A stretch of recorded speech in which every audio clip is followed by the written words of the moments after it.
My dear brothers and sisters, ఎలా ఉన్నారు?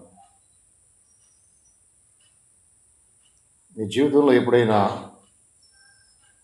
చేపను పరిశీలన చేశారా?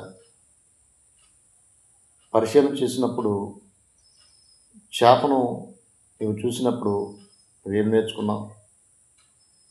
చేప ఎప్పుడు నీళ్ళలో ఉండడానికి ఇష్టపడుతుంది.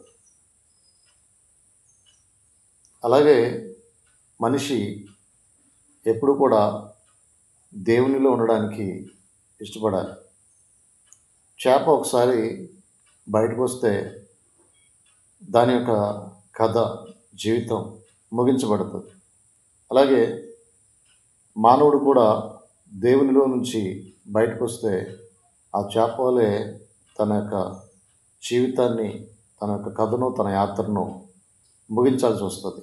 అందుకని చేప ఎప్పుడు కూడా నీళ్ళలో ఉండడానికి ఎలా ఇష్టపడుతుందో మనం కూడా ఎప్పుడు దేవునిలో ఉండడానికి ఇష్టపడం.